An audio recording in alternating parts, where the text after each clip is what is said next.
અત્ર ઉપસ્થિત સર્વભાગ્યવાન ભગવદીજનો, આ સમગ્ર સત્સંગ સમાયોજનના મુખ્ય મનોરથી દેવાંગભાઈ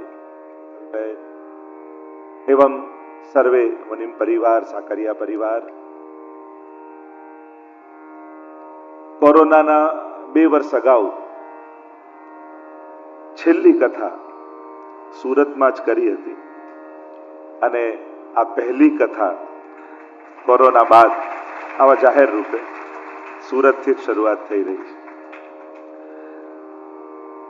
કારણ કે જ્યારે છેલ્લો કાર્યક્રમ થયો, સત્સંગનું સમાયોજન થયું અને પછી તુરંત જ 10-15 દિવસમાં લોકડાઉન આવી ગયું અને પછી તો ઓનલાઈન કાર્યક્રમો ચાલતા રહ્યા, પણ જાહેર રૂપે અવતરી દિવસીય આ પ્રથમ જ આયોજન છે અને કોરોનાના બધા જ માપદંડોને ધ્યાનમાં રાખી સમગ્ર આયોજન કરવામાં આવ્યું છે. આપ લોકો પણ એ રીતે જ સીટો છોડીને બેઠા છો અને જેટલી પરમિશન મળી છે એ પ્રમાણે જ સમગ્ર ગવર્મેન્ટના જે રૂલ્સ છે એ પ્રમાણે આપણે આખું આયોજન નિર્ધારિત કરવામાં આવ્યું. ખૂબ જ ભાવ અને શ્રદ્ધા સાથે આ પરિવારે આ ગીતા સત્સંગ મહોત્સવનું આયોજન કર્યું છે. ખૂબ જ ભાવના અને શ્રદ્ધા, ખૂબ જ ઉમળકો, અને જ્યારે મનોરથી ઉમળકા વાળો હોય ને ત્યારે પ્રસંગ ઉત્સવ બની જતો હોય છે. અને આપણે બધા જ ગઈકાલના રાતના જ અનુભવ પરથી એ અનુભવ કર્યું કે ફરી એ ઉત્સવનો માહોલ થયો છે. ફરી એ આનંદ ઉત્સવના પળો આપણા જીવનમાં પ્રવેશી રહી છે. અને આજથી આ 3 દિવસ ગીતાજીને કેન્દ્રમાં રાખી અને ભગવાનની વાણીનો રસાસ્વાદ આપણે સાથે મળીને કરવાના છે.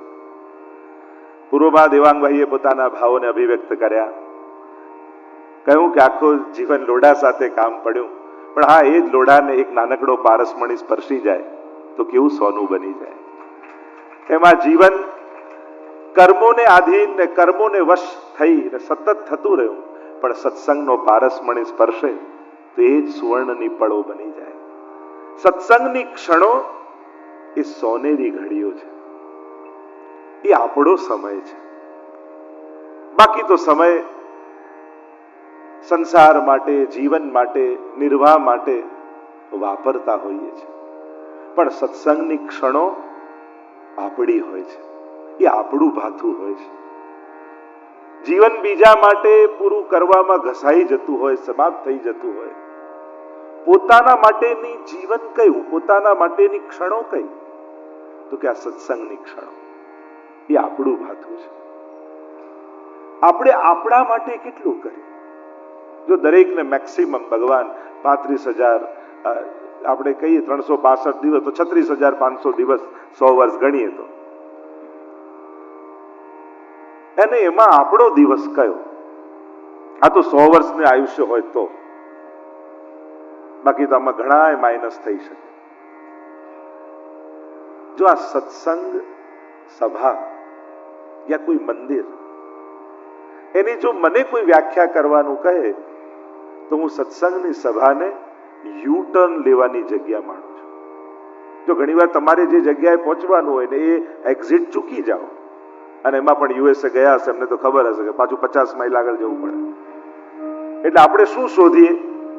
આપણું સ્થળ ચૂકી જઈએ એટલે આપણે શોધીએ કે યુટર્નની જગ્યા ક્યારે આવે છે, અને જ્યાં યુટર્નની જગ્યા મળે એટલે પાછી ગાડી વાળી આપણા ગંતવ્ય સુધી પહોંચી જઈએ. એમ જીવન ગતિશીલ છે અને ગતિ ને ગતિમાં ઘણી જગ્યાઓ જ્યાં ઊભા રહેવાનું હતું ત્યાં આપણે ચૂકી ગયા છે. અને હવે એ ભાગતું જીવન એ યુટર્નની જગ્યા ગોતતું હોય છે કે કોઈ વળવાની જગ્યા મળે તો પાછો વળી અને એ ક્ષણોમાં, એ સ્થળોમાં, એ વ્યક્તિઓ પાસે, એ પ્રભુ પાસે હું પાછો પહોંચું. તો આપ બધાને હું આહ્વાન કરું છું, આ 3 દિવસનું ગીતા સત્ર એ યુટર્ન લેવાની જગ્યા તમને મળી છે. જ્યાં જ્યાં જે ક્ષણો જીવનની ચૂકી